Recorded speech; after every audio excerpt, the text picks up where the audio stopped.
नमस्कार, सभी दर्शकों का इस प्रोग्राम में बहुत बहुत स्वागत है। आज हम मौजूद हैं ब्रिज विहार स्थित सी ब्लॉक में और हमारे साथ हैं ब्रिज विहार से भाजपा के प्रत्याशी श्री विनय चौधरी जी। तो आज हम उनसे बैठेंगे और बात करेंगे उनके ब्रिज विहार से संबंधित विकास मुद्दों पर। चौधरी जी, आपका बहुत बहुत स्वागत है हमारे प्रोग्राम में। Thank you Nitin ji. सबसे पहले तो मैं आपका भी बहुत बहुत धन्यवाद कि आप हमारे क्षेत्र के लिए इतना अच्छा सभी 3 डेल्टा कॉलोनी में हमारे सभी क्षेत्र के विकास के लिए सभी जनप्रतिनिधियों से मुलाकात करते हो और उसके बारे में लिखते हो, लोगों को जागरूक करते हो। तो विनय जी, सबसे पहले तो हम आपका एक ब्रीफ परिचय जानना चाहेंगे, जिसमें कि आप वार्ड में कब से निवासी हैं, आपका पेशा क्या है, ये जानना चाहेंगे। मैं निवासी तो यहाँ 95 से हूँ ब्रिज विहार में, और 95 से मैं निवास कर रहा हूँ। तो 25 साल से मैं इस वाले निवास में हूँ। पहले मैं राधा कुंज भी रहा हूँ, सी ब्लॉक 3 मंजिल में भी रहा हूँ, और मेरा एक निवास मेरे बड़े भैया का A68 भी है। तो ये तो मेरा निवास का है। कारोबार मेरा दिल्ली में एक एडवर्टाइजिंग कंपनी का जो प्रचार कार्य होता है वो मेरा मूल कार्य है। मैं 22 साल यहाँ लोगों ने मुझे सम्मान दिया। मैं ब्रिज विहार क्षेत्र में लोगों की सेवा तो करता हूँ, लेकिन मैं यहाँ कभी कोई कॉमर्शियल कार्य नहीं किया। 2000 से 2006 तक पार्षद और जोनल चेयरमैन रहा हूँ। उसके बाद 2006 से 12 के बीच में मेरा कार्यकाल नहीं रहा, क्योंकि उस टाइम गोपाल दत्त करकेती जी चुनाव जीत गए थे। चुनाव है, चुनाव में कोई भी जीत सकता है, हार सकता है, लेकिन क्षेत्र की जनता से मुँह नहीं मोड़ना चाहिए कभी भी। मैंने कभी भी क्षेत्र की जनता से मुँह नहीं मोड़ा। मैं उस टाइम उस पार्षद ना रहते हुए भी मैं उसके साथ साथ कार्यरत रहा। उसके बाद में 2012 से 2017 तक निर्दलीय मेरी पत्नी को लोगों ने चुना। विनय जी, अब जैसे आप पहले इधर पूर्व पार्षद रह चुके हैं जी, तो आपने उस समय आपकी क्या प्रमुख उपलब्धियां रही, आपने क्या प्रमुख काम करवाए उस समय? नितिन जी, ब्रिज विहार क्षेत्र में जब नगर निगम बना था 95 में नगर निगम बना था, उस टाइम पे हमारे अजय सिंह भाई, बड़े भाई हमारे अजय सिंह जी पार्षद रहे हैं 95 से 2000। उसके बाद हम आए। हम भी नए थे, निगम से भी नए थे, और निगम के पास फंड भी नहीं होता था। लेकिन उस टाइम पे जो भी काम करा सके, जो भी फंड मिला वो लगाया। 2-3 साल में परिपक्व हुए थे। परिपक्व के बाद में फिर जो भी इधर उधर से मेहनत करके वो नगर निगम अधिकारियों से संबंध बनाकर जो भी काम कराए वो क्षेत्र की जनता के बीच में रहे हैं। उसके बाद बीच का कार्यकाल हमारा नहीं रहा, वो हमारे भाई करकेती जी का था। उसके बाद में हम अनुभवी हो गया था। 2012 से लेके 17 तक भरपूर कार्य क्षेत्र में करे। उसमें प्रमुख काम तो बहुत है, प्रमुख मैं चीज़ बता देता हूँ। तो 15 में मैंने बीच की जो मेन रोड है हमारी, क्योंकि बड़ा काम था, स्थापना निधि से ये काम कराया था। 1 करोड़ समथिंग के आसपास की सड़क आज 2014-15 से लेके आज तक वो सड़क ऐसी चल रही। दूसरी बात, राधाकुंज में एक पानी की लाइन, राधाकुंज में पानी की बहुत दिक्कत थी पानी की, तो एक लाइन टंकी से डायरेक्ट वहाँ पे पहुँचवाई। वो आज क्षेत्र में लोगों को पानी वहाँ गंगा जल प्राप्त मिल रहा है। मेरा तो ये था कि पानी 2 टाइम मिले। उसकी स्थिति धीरे धीरे मैं ला रहा था उस में, लेकिन अगला कार्यकाल मुझे नहीं मिला, जिसकी वजह से वो नहीं हो पाया। लेकिन अब की बार प्रयास करूँगा 2 टाइम पानी मिले। राधाकुंज की इंटरनल सड़कें ज़्यादातर 90% सड़कें मैंने उस टाइम पे बनवाई थी। सभी पार्कों में झूले, बेंच, फुटपाथ जो नहीं था हमारे यहाँ वो कराए थे, चाहे वो राधाकुंज हो, चाहे ब्रिज विहार का सी ब्लॉक का हो, बी ब्लॉक का, ए ब्लॉक का, ए ब्लॉक में MIG का, जितने भी पार्क थे सब में मैंने उसमें समरसेबल 10 HP के समरसेबल लगवाए। उसके अलावा GDA ने कभी 23 साल में कोई काम नहीं करा था। मैंने होदी पार्क है, आप जाके देख सकते हो, सी ब्लॉक में बहुत बुरा हाल उस पार्क का था। वो पार्क GDA से कराया। GDA से कम्युनिटी सेंटर एक आपका 3 मंजिल जो हमारे क्षेत्र के लोगों को सुविधा है, वो खंडर पड़ा हुआ था, वो बनवाया। इंटरनल B ब्लॉक की, C ब्लॉक की सड़कें बहुत बुरा हाल था, वो लोग भी बता सकते हैं, मैं खुद स्वयं बता रहा हूँ। अगर मैं गिनवाना चाहूँ तो बहुत लंबा समय हो जाएगा। उसके अलावा हमने एक बड़ा काम, जो हमारा टिल्ला मोड़ से पानी आता था, जो हमारा 1 महीने के लिए पानी उस टाइम जब होली दिवाली आती है, रामलीला होती है, उस टाइम 1 महीना पानी हम लोगों के लिए दिक्कत हो जाती है। गंगा वाटर बंद हो जाता है, क्योंकि गंगा वाटर जहाँ से हमारा प्लांट लगा है उसकी सफाई होती है, तो उसमें 1 महीना लग जाता है। गंगा की भी सफाई होती है, हाँ जी, तो उसकी वजह से वो दिक्कत होती है। तो हमने वसुंधरा में 30 HP के 2 समरसेल नगर निगम से लगवाए और उनकी डायरेक्ट लाइन इस अपने पानी की लाइन से जुड़वाई, ताकि हम लोगों को पानी का, इस वजह से पिछले 5 और 5 10 5 नहीं 3 और 5 8 साल में अगर हमारा गंगा वाटर नहीं आता तो हमें पानी मिल जाता है नहाने धोने के लिए। तो ब्रिज बिहार में बहुत बुरी स्थिति थी, बहुत ही बुरी। लोग बाग बाल्टी लेके टैंकरों के सामने खड़े रहते थे। तो अच्छा काम करेगा क्षेत्र में लोग बाग, उसको कोई भी हो, हमारे क्षेत्र की जनता भी यहीं रहती है और जो चुने हुए प्रतिनिधि है वो भी यहीं रहते हैं। कोई भी, मैं हूँ चाहे कोई भी हो, जो काम करेगा उसका स्वाभाविक है कि उसको सम्मान भी मिलेगा, उसकी तारीफ भी होगी।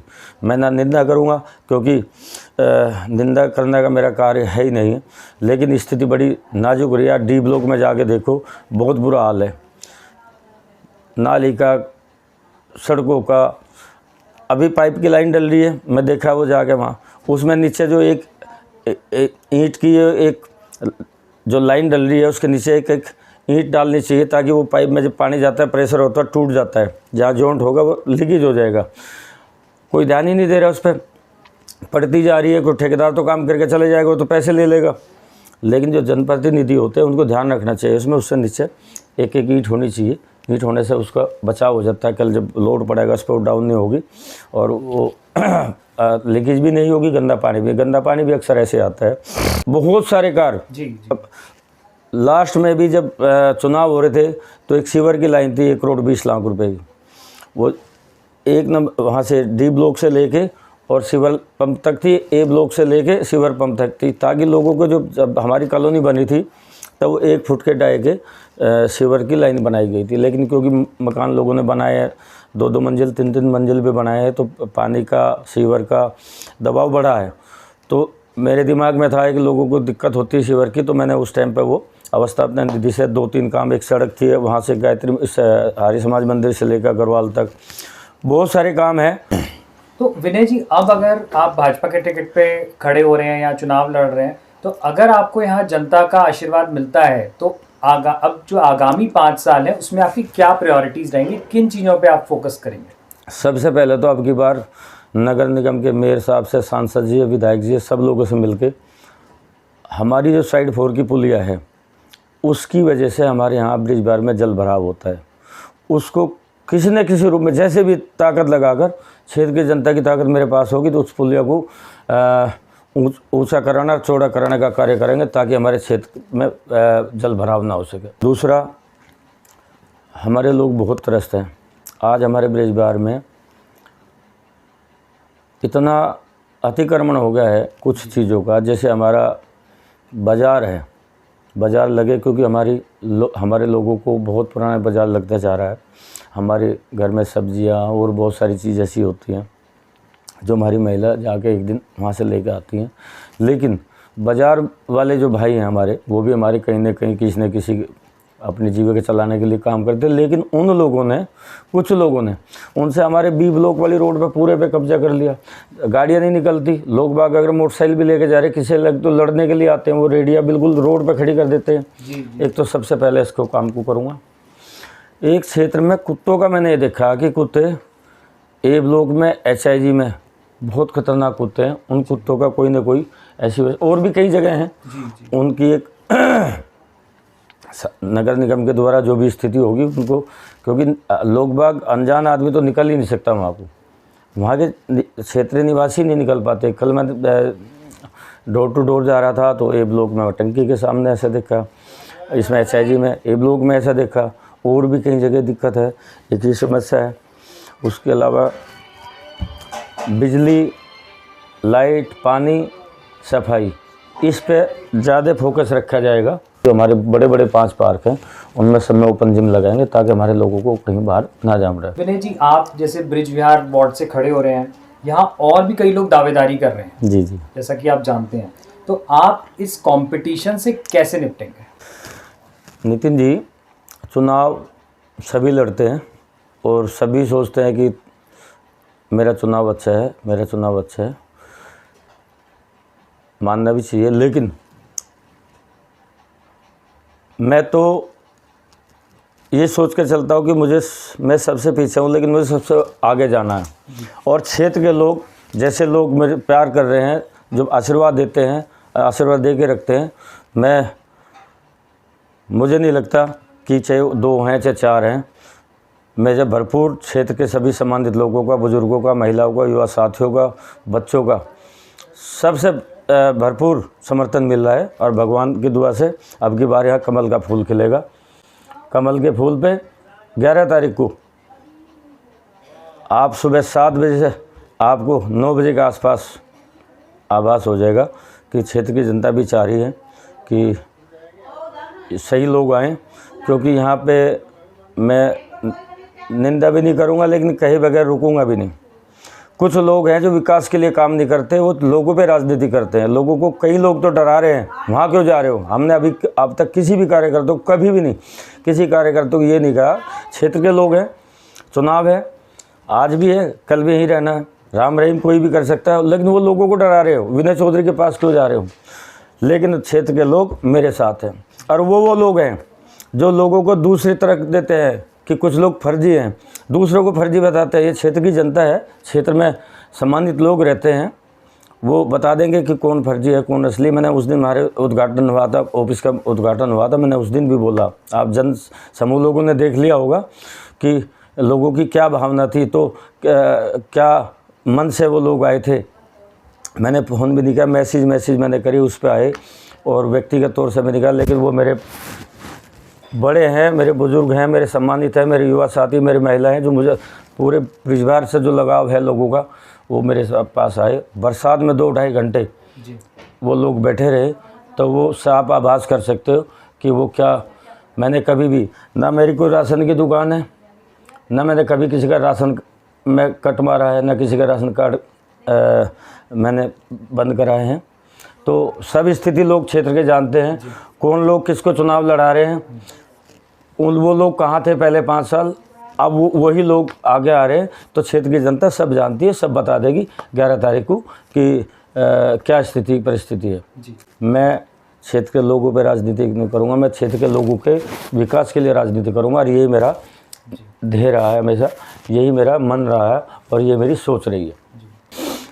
विनय जी, अभी तक हम देखें, पास्ट में इतिहास उठाएं तो यहाँ से भाजपा को कभी टिकट नहीं मिल पाया, कभी जीत नहीं पाई भाजपा ये सीट।